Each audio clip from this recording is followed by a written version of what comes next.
Hai finito da poco o stai finendo bootcamp? In questo video vedrai 6 consigli utili per capire che cosa fare dopo aver fatto un bootcamp sulla programmazione web. Sono all'incirca più di 5 anni che lavoro nel settore dei bootcamp e visto che alla fine di ogni percorso, di ogni classe, questa è una domanda tanto fatta, ho pensato che potesse essere utile un po' riassumere dei concetti fondamentali per tutti gli studenti che si ritrovano un po' in questa situazione, in modo da avere i punti fondamentali ben chiari in testa. In realtà questi consigli sono utili non solo per chi esce dai bootcamp, ma in generale per tutte le figure junior che vogliono consolidare al meglio la propria esperienza e poter crescere anche, progredire da un punto di vista di skill. Ci tengo anche a dire ovviamente che questo, ma mi sembra anche abbastanza ovvio, non è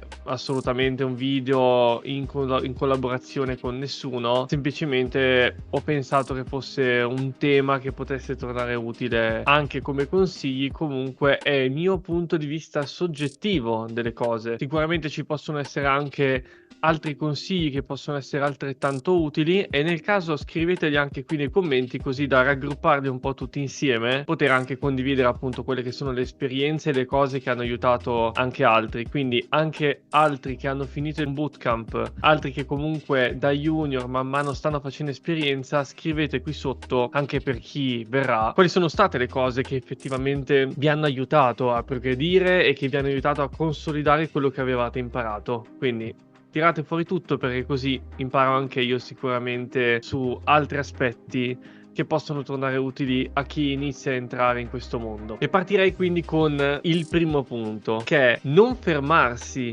dal scrivere il codice dopo aver fatto il bootcamp. Chi si ferma è perduto. Fare pochi mesi di un corso particolarmente intenso lo paragonerei un po' a come entrare nella stanza dello spirito e del tempo di Dragon Ball. Quindi si ottengono grandi cambiamenti in pochissimo tempo, ma questo ovviamente ha un costo. Infatti il nostro cervello è pensato proprio per cercare di eliminare il superfluo, quello che non gli serve. Quindi man mano che poi passa il tempo, quando abbiamo preso queste informazioni, rimarranno consolidate solo quelle che effettivamente ci sono tornate utili, che sono rivelate pratiche. Quindi è molto, ma molto importante il fatto di continuare a scrivere codice in modo da continuare ad avere in testa tutte queste informazioni. Il rischio, soprattutto per chi fa un bootcamp con durata limitata, e con tante informazioni trattate, non ha il tempo il cervello di poter assimilare e comprendere appieno l'importanza di tutte le informazioni che vengono trattate, e quindi il rischio di conseguenza è quella di regredire molto velocemente, tanto quanto si è andati avanti. È un po' come, per fare un altro esempio, magari l'avete provato quando avete provato a imparare una lingua straniera. Facciamo l'esempio dell'inglese. Magari avete cominciato a fare pratica, magari avete fatto una vacanza in cui si andava in un posto in cui si parlava l'inglese. All'inizio eravate molto impacciati, facevate fatica, facevate un sacco di pause perché dovevate pensare effettivamente a cosa dire. Poi però a un certo punto, nell'arco dei giorni, la situazione migliorava, diventavate sempre più bravi, perché eravate immersi totalmente in un ambiente dove non potevate parlare l'italiano. Ecco però che magari uno poi torna a casa dopo questa vacanza, soddisfatto del risultato che ha raggiunto, ma non praticandolo più, nell'arco di poco tempo gli sembra di essere tornato quasi al punto di partenza. E quindi questo è il morale della favola, il problema che bisogna assolutamente evitare, soprattutto usciti da un bootcamp. Cioè quello di evitare il reset del cervello, dove ti rimane solo le informazioni basiche e fondamentali e si perde buona parte di quello che si è visto. Tenete anche conto che chi fa questo lavoro da diverso tempo, e anche qui mid, senior, mi raccomando, scrivete qui nei commenti se anche a voi capita, così non mi fate essere solo. Però anche per chi lo fa da diversi anni, anche solo il fatto di andare in vacanza per tempi particolarmente lunghi ne risente a livello di memoria, di cervello, di gestione di progetto. Parlo per me, la mia esperienza personale, io cerco sempre di evitare di fare periodi troppo lunghi di vacanza dove non tocco assolutamente codice e non tocco un computer. Questo perché ovviamente dopo tanti anni che scrivi codice non è che avviene questo reset super deleterio, ma ovviamente risulta più difficile poi ricominciare a lavorare con annessa ansia nel riprendere in carico i vari lavori, le scadenze che avevi, più il fatto che ti senti comunque rallentato, ti senti non rapido nel scrivere codice come lo eri prima di smettere di scriverlo. In generale, per come una lingua straniera vale anche per un linguaggio di programmazione, se smetti di praticarla, più tempo passi e più ti risulta difficile essere fluente, essere comodo a scrivere direttamente quello che pensi, il tuo pensiero logico in codice. Quindi se avviene per chi ha più anni di esperienza, immaginate appunto voi che state guardando questo video e che avete cominciato a scrivere codice da 3, 4, 6 mesi. Quindi è importantissimo il fatto di non smettere. E riguardo al secondo punto, siamo sempre collegati al primo, ossia distinguetevi. Se avete fatto un bootcamp, avete seguito sicuramente un programma ben prestabilito, quindi con esercizi standard, fatti alla stessa identica maniera. Questo ovviamente non è un malus, perché questi esercizi sono stati pensati per fare una progressione sempre più graduale dei vari concetti che vengono esposti durante le lezioni. Quindi è normale ritrovarsi a fare quei tipi di esercizi perché sono focalizzati per ottimizzare al meglio il tempo che avete a disposizione. Tornando a quello che diciamo prima, è come un malus e un contro di entrare nella stanza dello spirito del tempo. In poco tempo bisogna ottimizzare il più possibile ogni cosa che si fa, sia al mattino che al pomeriggio. E quindi di conseguenza tutti si ritrovano a fare mediamente gli stessi esercizi, sia quelli brevi che quelli lunghi. Ovviamente di per sé questo non è assolutamente un problema. Quello che affrontate voi nel bootcamp, in realtà qualsiasi autodidatta, qualsiasi persona si è ritrovata in generale a fare le stesse tipologie di progetti, no? Per quanto differenti magari dal livello di grafica. Il problema si pone nel momento in cui dovete distinguervi alla fine del bootcamp, perché come voi ci saranno tante altre persone che hanno fatto il vostro stesso identico percorso e quindi agli occhi poi delle aziende che guardano lo studente è ovvio che è difficile farsi distinguere dalla massa. Per questo il mio consiglio è proprio quello di cominciare a distinguervi creando dei vostri progetti, delle vostre passioni, delle cose che vi sono piaciute a voi. Questo consiglio è direttamente collegato al primo perché? Per due motivi principali. Allora, il primo è sicuramente quello di continuare a esercitarvi in quello che avete visto, in quello che avete provato, sperimentato nel corso del bootcamp, quindi in questo modo rimarrete allenati. Dall'altra vi comincerete a distinguere con un vostro progetto che racconta qualcosa di voi, di una vostra passione, di una cosa che vi piace, che può essere anche il mondo dei videogiochi, può essere un piccolo software di qualcosa che vi aiuta nella vostra quotidianità. Di esempi ce ne sono davvero tanti e il consiglio è di scegliere qualcosa di vostro non solo per rendervi ancora più unici, ma anche per avere quel mordente, avere quell'autonomia nel essere motivati nel continuare il vostro progetto, perché se è qualcosa che non vi piace molto facilmente non riuscirete a portarlo avanti perché vi annoierà. Se invece scegliete qualcosa che vi piace a voi, vi ritroverete che il tempo vola lavorandoci, sperimenterete sempre delle cose nuove e avrete anche modo di consolidare meglio tutto quello che avete visto. Io anche qui vi dico la mia esperienza, a me è sempre piaciuto il mondo ad esempio dei videogame e quindi ho cercato di realizzare dei piccoli giochini che possono essere ad esempio il Tris, il 2048, dei giochi comunque tendenzialmente 2D dove c'è comunque una logica dietro e questo spinge molto anche a fare dei pensieri, risolvere dei problemi che sono completamente diversi dal contesto classico in cui lavoro io, no? Altre cose che mi sono capitate di fare magari sono anche dei piccoli gestionali che servivano proprio a me personalmente per gestire delle mie cose personali oppure fare delle piccole integrazioni con delle API che volevo imparare e che mi hanno anche permesso di automatizzare alcune cose ripetitive che facevo ogni giorno. Quindi questo sicuramente aiuta a studiare con un motivo, con un perché. E a me personalmente questo motiva davvero tanto poi a dedicarci del tempo. Se fosse invece semplicemente un progetto così, un po' anonimo, probabilmente non avrei la costanza nel finirlo, perché appunto poi subentrerebbero tante altre cose. Cosa importante che ci tengo a dire alla fine di questo punto è: non focalizzatevi su qualcosa che sia per forza utile, fate qualcosa che vi piace. Alla fine l'utilità è solo quella di riprendere i concetti e continuare a scrivere codice. Anche a un recruiter non importa che sia necessariamente un prodotto o un qualcosa di vero e proprio da vendere. La cosa importante è mostrare qualcosa che sia completamente diverso, così che anche in un momento in cui fate un colloquio o dovete far vedere un vostro progetto, avrete sicuramente tutt'altra identità nei confronti dell'altra persona. Terzo punto, scegliete su che cosa concentrarvi, back-end o front-end.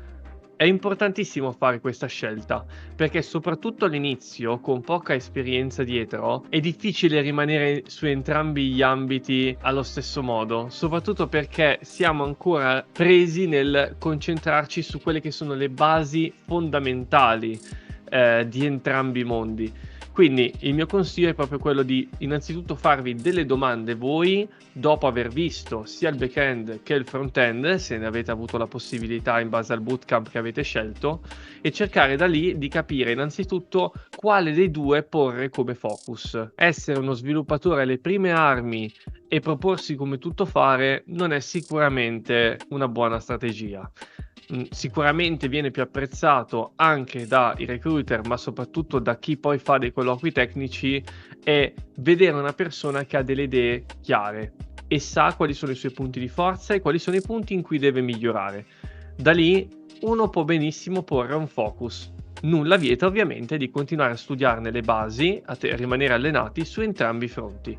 Però consiglio mio personale, focalizzatevi su una delle due e l'altra mettete nel secondo piano. Se li tenete allo stesso piano sarà difficile rimanere al passo con entrambi i mondi. Quarto punto, non cominciare a studiare linguaggi e framework nuovi a manetta. Questa parte io la consiglio soltanto a chi è riuscito a fare bootcamp senza particolare fatica, non ha mai avuto grosse criticità, magari aveva già visto la programmazione anche prima, quindi i concetti basi gli erano già fondamentali. Molto probabilmente se avete fatto il bootcamp in questo modo, ecco, se questo è il vostro caso, allora andate tranquilli, sperimentate, provate e cercate di capire anche quale linguaggio o framework vi ispira di più, in modo da poter sfruttare anche al meglio quella che è la passione, secondo quello che siete più portati.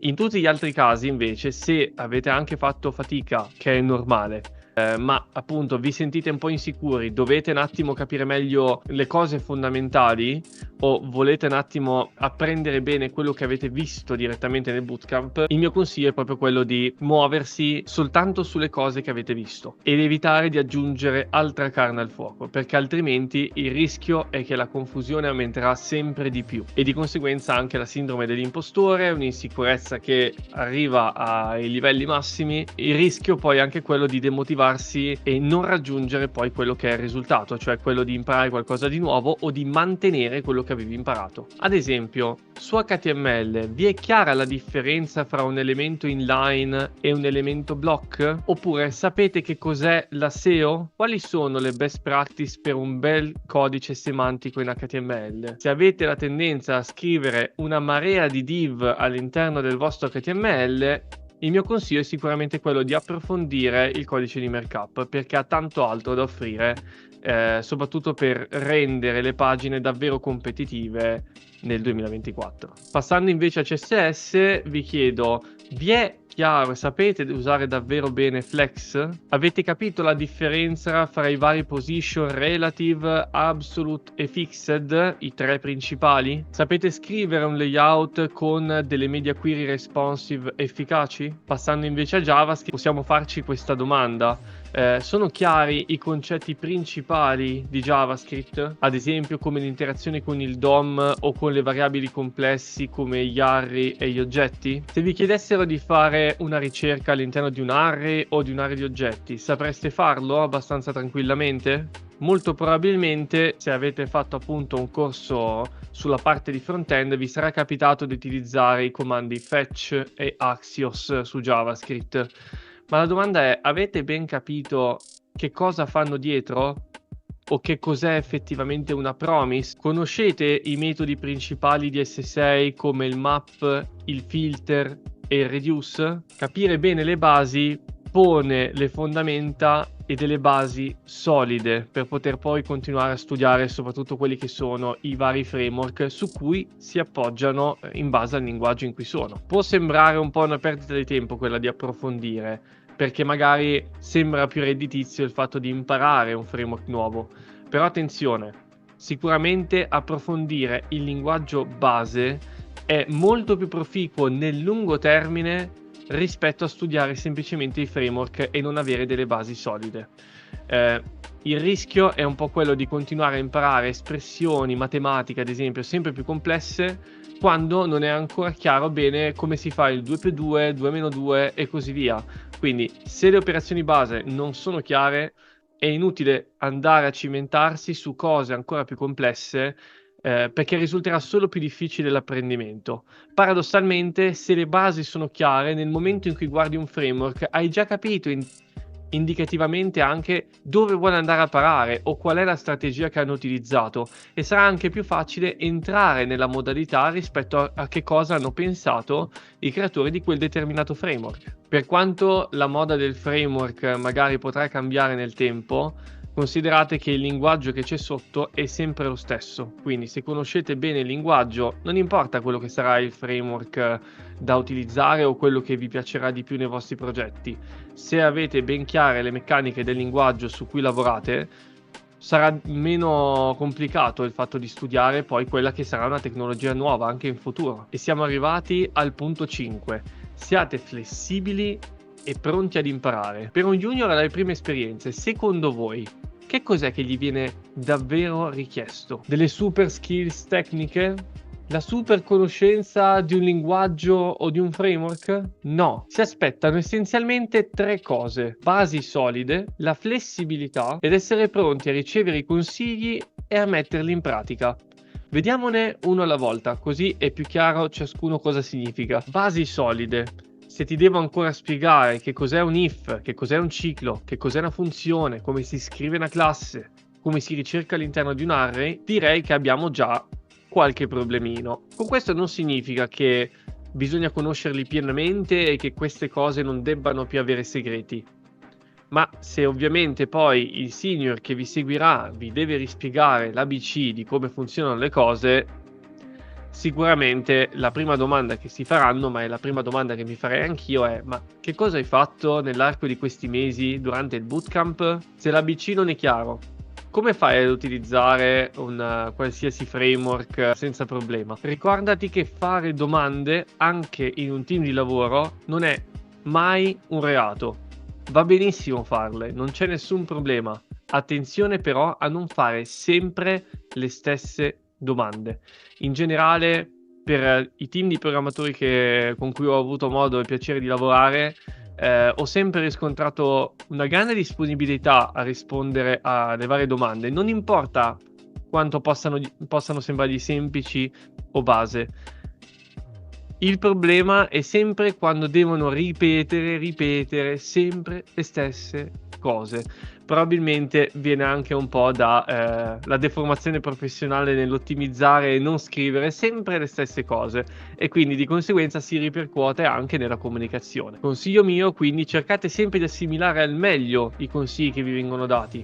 Piuttosto prendetene nota, scrivetevelo in modo da non dimenticarlo, e nel caso in cui rivenga la stessa problematica sia modo di poterla rivedere e autorispondersi anche da soli. Se vi rendete conto che del consiglio, del suggerimento che vi viene dato non avete ancora compreso bene alcune cose, magari vi rendete conto di una vostra lacuna, è normale, anche a me è capitato più volte, segnatevela e studiatevela quando avete tempo.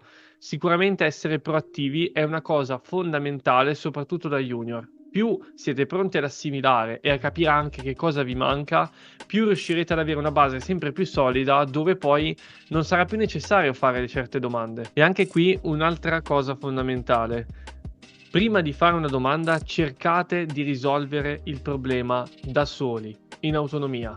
Come dicevamo prima, non è un problema fare domande, ma se ogni 5 minuti che io riscontro un problema chiedo a un mio collega di cercare di risolverlo, la domanda è anche per che cosa siete stati presi.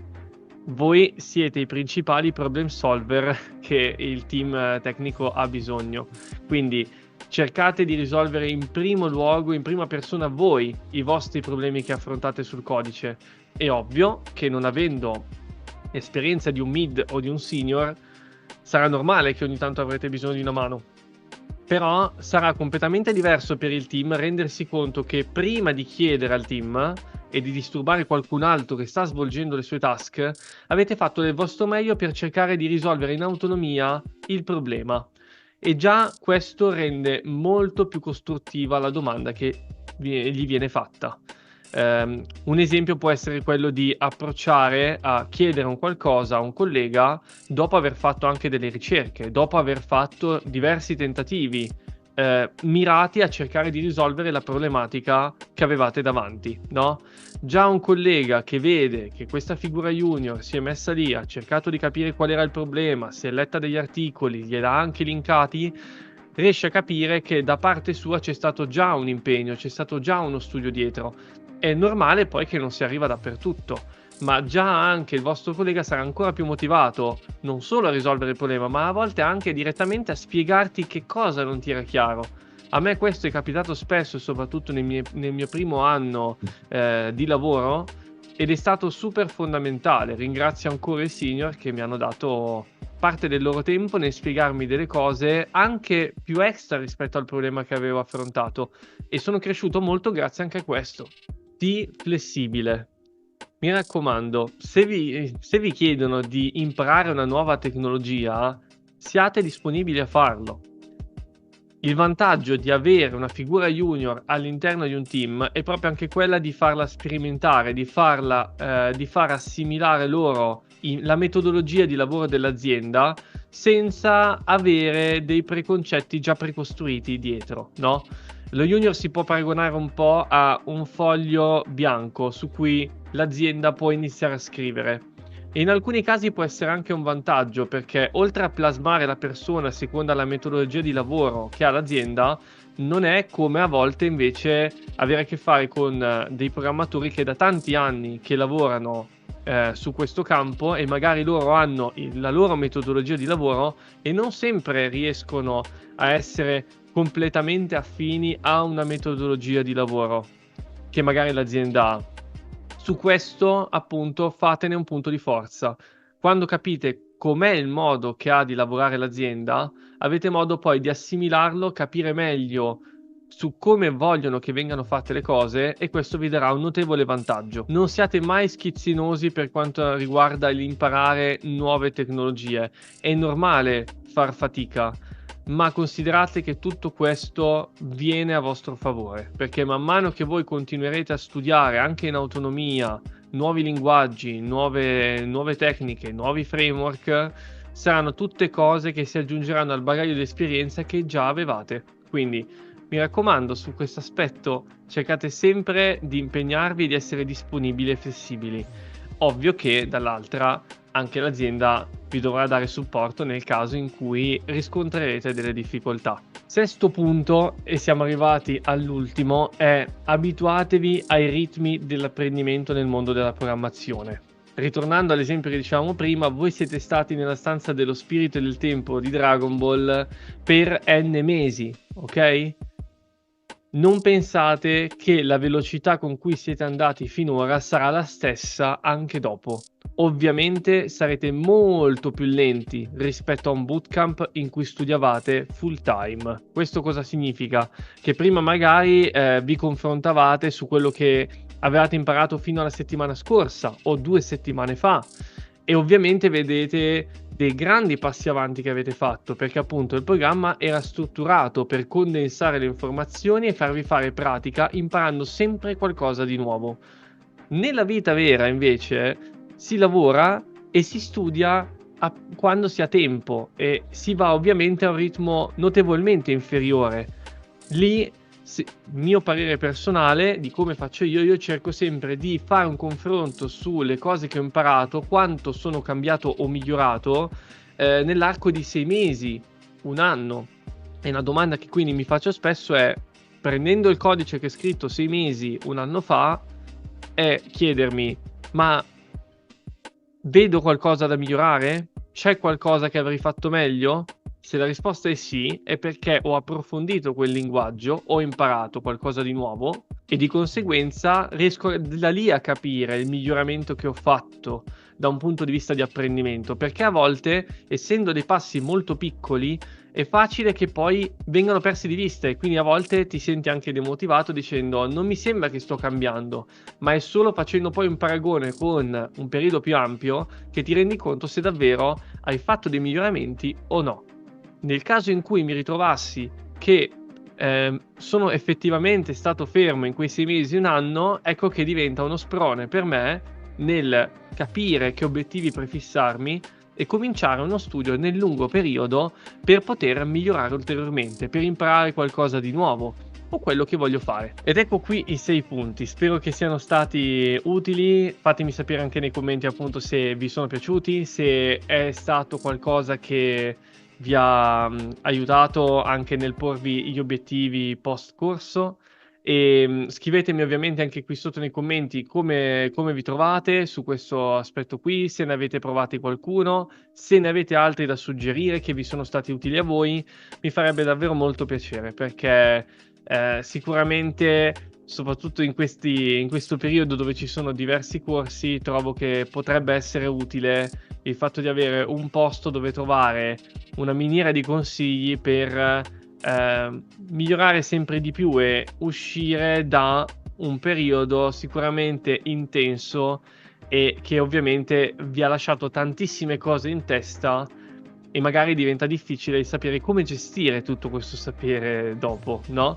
Quindi dai, spero che comunque sia stato utile e ditemi pure nel caso se vorreste altri contenuti di questo tipo e ci vediamo al prossimo video.